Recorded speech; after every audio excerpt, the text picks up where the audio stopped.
Hello there. It's lovely to have you join me today. You know, there comes a time in many of our lives when we start thinking about the what-ifs of getting older. What if the stairs become too much? What if managing the house feels overwhelming? What if? Well, what if we need a bit more help than we currently do? It's a conversation many of us have, perhaps quietly with ourselves, or maybe more openly with our families. And often, the idea of a nursing home or assisted living comes up. It sounds practical, doesn't it? A place designed for seniors, with help on hand, meals provided, maybe even some company. It can seem like the sensible solution, the responsible choice, especially when our loved ones worry about us living alone. I remember thinking along those lines myself. The brochures look so appealing, don't they? Smiling faces, lovely gardens, promises of security and community. And for some people, perhaps it truly is the right answer. I want to be clear about that from the start. Every situation is unique, but for me, looking back now, moving into one is a decision wrapped in layers of regret, and it's not something people often talk about honestly. There's a pressure sometimes to say everything is fine, to put a brave face on it. But I feel it's important, really important, to share some of the harder realities, the things you might not consider until you're actually living it. That's why I wanted to talk with you today, heart to heart. I want to share what I call the 6 hard truths I learned, truths I desperately wish I'd understood before I made the move. Maybe, just maybe, my experience can help you or someone you care about think more deeply, ask more questions, and make a choice that truly aligns with what you want for your later years. So, let's talk about the first thing that really blindsided me, the first hard truth, the profound loss of simple, everyday independence. Now, you might think, of course, you lose some independence, that's expected. And intellectually, I knew that too. I knew I wouldn't be managing my own big house anymore, or cooking every meal from scratch unless I chose to in some limited capacity. But it's the sheer scale of it, the small, constant erosion of autonomy that grinds you down in ways you just can't anticipate. At home, even if things were getting a bit difficult, I decided when I woke up. I decided what time to have my cup of tea and whether I wanted toast or cereal. I decided if I felt like reading the newspaper in my pajamas until lunchtime. I decided who came to visit and when, whether the television was on, what channel it was on. These seem like such tiny things, don't they? Almost insignificant. But they are the threads that make up the fabric of your life, tailored exactly to you. Suddenly, you find yourself living according to someone else's schedule. Breakfast is at 8 a.m. sharp, lunch is at noon, dinner at 5:30 p.m. And if you're not hungry then, or if you fancy something different, well, often that's just too bad. Activities are scheduled, bingo at 2, music hour at 4. It's meant to be engaging, I know, but it often feels prescribed, mandatory almost. Even something as simple as wanting a bath instead of a shower might require scheduling or assistance at a time that suits the staff, not necessarily when you'd prefer it. Your room might be yours, but staff can enter, often with just a quick knock. Privacy becomes a luxury, not a given. You're constantly adapting to the institution's rhythm, rather than living by your own. It felt less like supportive living and more like being managed. It's a subtle shift, but over time, it chips away at your sense of self, that feeling of being the captain of your own ship, even if it's just a small vessel navigating calmer waters. That feeling of, this is my day, my choice, began to fade, replaced by a sense of gentle, persistent constraint. It wasn't malicious, not usually, but it was pervasive. And that loss of control over the little things, it was far bigger and more impactful than I ever imagined. And tied closely to that was the second hard truth I had to confront: the illusion of community versus the reality of connection. This was a big reason I considered the move. I thought, well, I won't be lonely. I'll be surrounded by people my own age. There will always be someone to chat with. The brochures certainly sell that picture, don't they? Happy seniors playing cards, laughing together in the dining room. And yes, there are other people around. Physically, you are not alone, but proximity doesn't automatically equal connection. What I found was often a collection of individuals, each dealing with their own health issues, their own losses, their own regrets perhaps. Finding genuine, deep friendships, the kind you cultivate over shared interests and real understanding, that felt much harder than I anticipated. Often, conversations in the common areas felt superficial, repeating the same small talk day after day. You might be sitting in a room full of people, but feel profoundly lonely. Sometimes cliques form, just like in school, and navigating that can be unexpectedly stressful. And while some residents are active and engaged, many others might be dealing with significant cognitive decline or physical limitations, which makes forming reciprocal relationships challenging. The planned activities, while well-intentioned, often felt like forced socialization rather than organic opportunities to connect. It's a very different dynamic from choosing to meet a friend for coffee or having neighbors pop over spontaneously, or joining a club based on a genuine shared passion out in the wider world. There, you choose your company. Here, the company is chosen for you, simply by virtue of being in the same building. The loneliness I sometimes felt at home, which I thought I was escaping, was replaced by a different, sometimes even sharper, loneliness. The loneliness of being surrounded by people, yet feeling unseen and disconnected. The promise of a vibrant social life turned out to be, for me at least, more of an illusion. It lacked the authenticity and depth I craved, the kind that truly nourishes the spirit. Thinking about that lack of real connection leads me straight into the next difficult truth I discovered, something that crept up on me rather gradually. It was the unexpected decline in both mental and physical stimulation.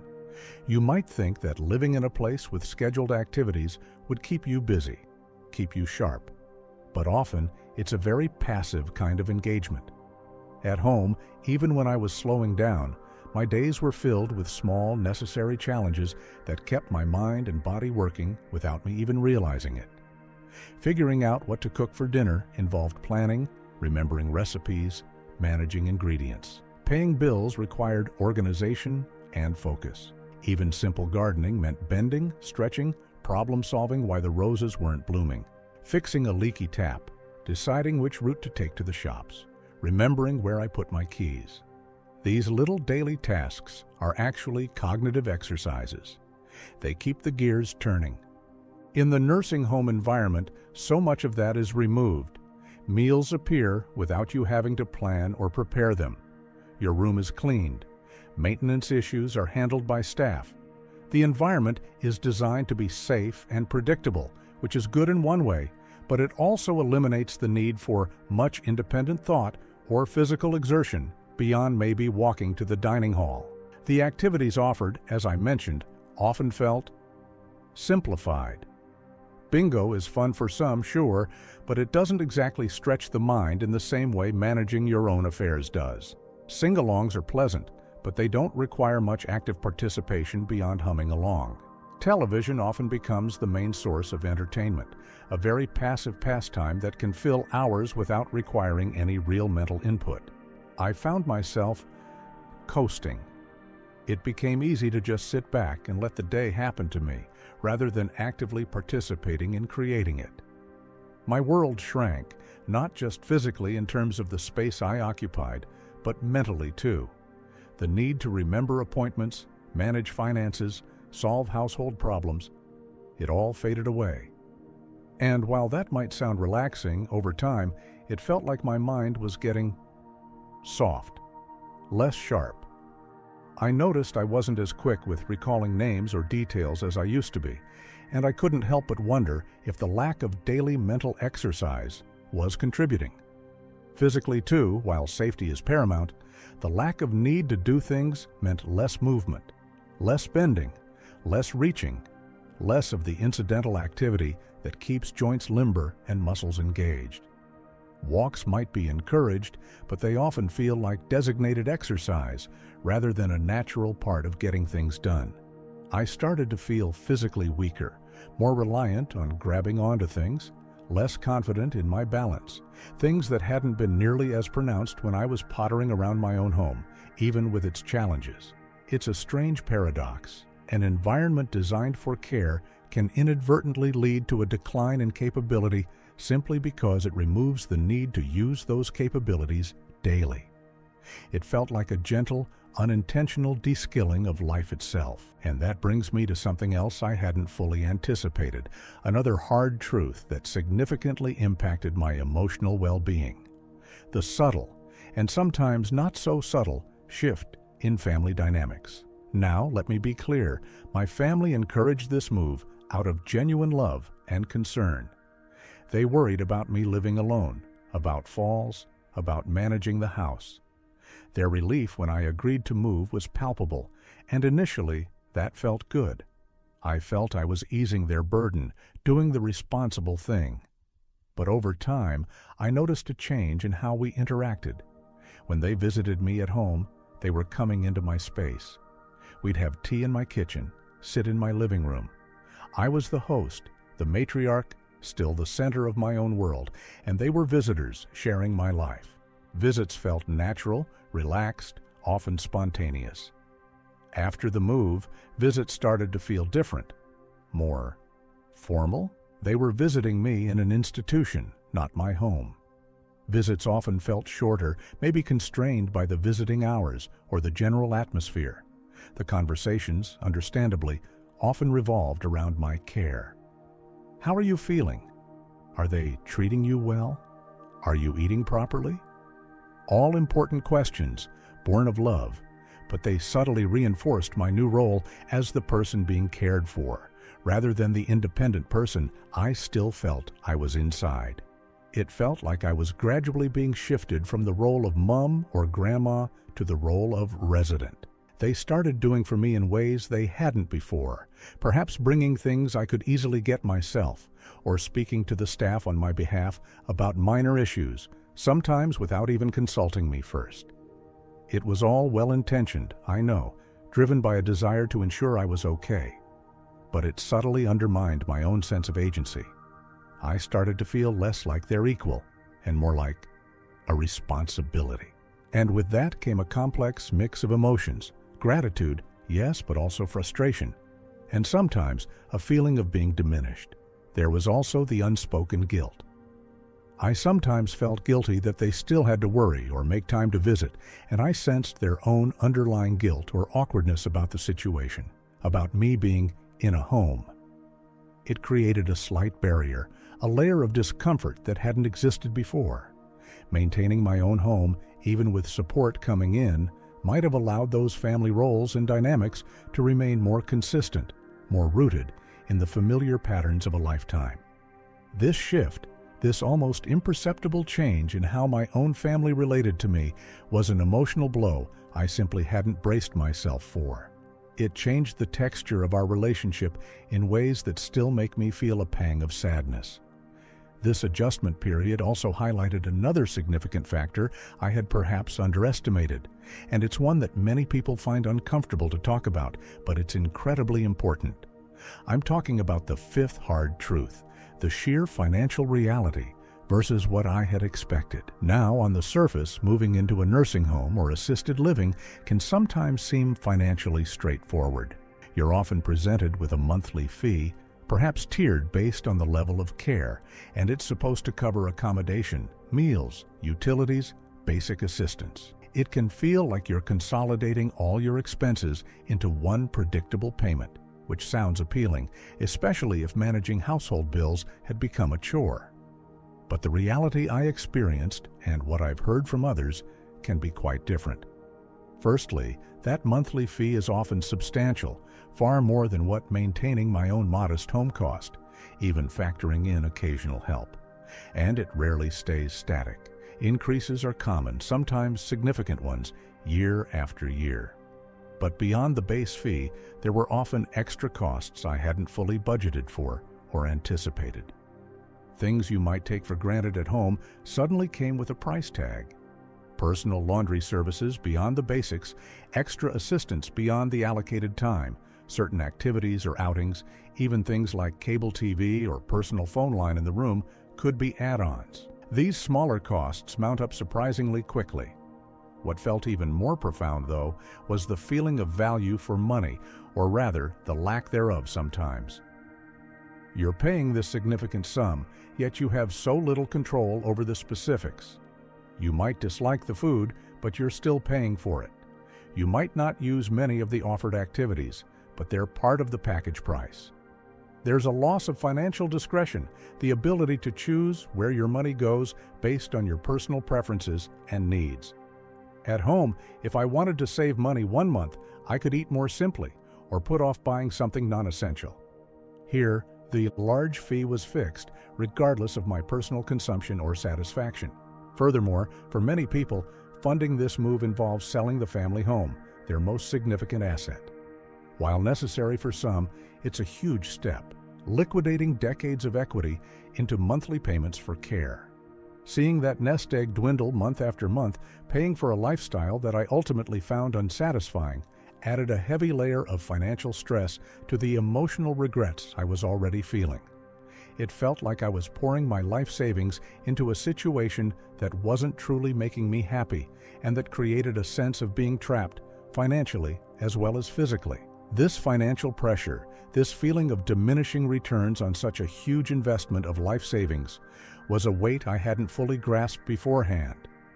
And that leads me to the final hard truth, perhaps the most difficult one for me to articulate, because it feels almost disloyal to the other residents, but it profoundly affected my daily experience. It was the constant, unavoidable immersion in an atmosphere of decline and infirmity. Please understand, I have the deepest empathy for anyone struggling with health issues, physical limitations, or cognitive challenges. We all hope for kindness and support as we age, but living day in and day out, surrounded primarily by people who are significantly unwell, who are perhaps nearing the end of their lives, takes an emotional toll that is hard to prepare for. In a regular community, you see people of all ages, children playing, young couples starting out, busy working adults, active retirees. There's a natural spectrum of life. In many nursing home settings, the focus is inevitably skewed towards illness and end-of-life care. You witness residents' health deteriorating, sometimes quite rapidly. You see the empty chair at the dining table where someone used to sit. You overhear conversations focused on ailments, medications, and losses. Ambulances might be a relatively common sight. While the staff are often kind and dedicated, their primary focus is, necessarily, on care and managing illness. This constant proximity to sickness and frailty, without the balance of everyday vitality you find outside, can be incredibly draining. It can foster a sense of hopelessness or even a morbid preoccupation with one's own potential decline. It became harder to maintain my own optimism, my own sense of vitality, when the prevailing atmosphere felt heavy with struggle. Instead of feeling uplifted by a supportive community, I sometimes felt dragged down by the collective weight of illness and dependency surrounding me. It began to feel less like a place for living and more like, well, a place people came towards the end. That sounds harsh, I know, but it was my honest feeling. Maintaining a positive outlook, focusing on wellness and engagement, became an uphill battle against the environmental current. This pervasive sense of being in life's waiting room, rather than an active participant in it, was perhaps the most soul-crushing aspect of the entire experience for me. So, when you look at it all together, that gradual erosion of simple, daily independence, the illusion of community that didn't quite translate into deep connection, the unintended decline in mental and physical stimulation, the subtle but significant shifts in precious family relationships, the often underestimated financial burdens, and the heavy emotional toll of being constantly immersed in an environment focused on decline. You can perhaps understand why I say I regret my decision. It wasn't one single thing, but the accumulation of these hard truths that made me wish I had fought harder, explored more alternatives, or perhaps accepted more help to stay in my own home, even if it wasn't perfect. Now, I truly hope my sharing this doesn't just sound like a list of complaints. That's not my intention at all. And as I said at the beginning, for some people, a care home might be the necessary or even the best choice, depending on their health needs and circumstances. My purpose here is to encourage deeper thought, wider discussion, and more proactive planning. It's about looking beyond the glossy brochures and asking the really tough questions, not just about the facilities, but about what you truly value for your quality of life. What does independence mean to you? What kind of social interaction genuinely nourishes you? How important is maintaining control over your daily routines, your finances, your environment? Maybe the answer involves modifying your current home, exploring in-home care options, considering smaller, more home-like assisted living models, or even co-housing arrangements. There are often more possibilities than we first assume, especially if we start planning earlier rather than later, before a crisis forces our hand. Remember, acknowledging the potential downsides isn't about being negative. It's about being realistic and empowered. It's about making informed choices that align with your spirit, not just your perceived needs. Small steps in planning now can make a world of difference in preserving your happiness and autonomy down the road. You deserve to live your later years with dignity, purpose, and as much joy as possible in an environment that truly supports who you are. I'd be really interested to hear your thoughts on this. Have you considered this type of move? What are your concerns or hopes? Perhaps you have experience, positive or negative, that could help others navigating these decisions. Please share your perspective in the comments below. Let's create a supportive space for this important conversation. And if this chat resonated with you, if it gave you some food for thought, perhaps give the video a thumbs up. It helps others find this conversation too. Consider subscribing if you haven't already, as I hope to share more thoughts and experiences on navigating life as we get older. Thank you so much for spending this time with me today. It means a lot to be able to share this. Here's to making choices at every age that honor our true selves and lead to a life lived fully. Take good care of yourselves, and I hope to chat with you again soon.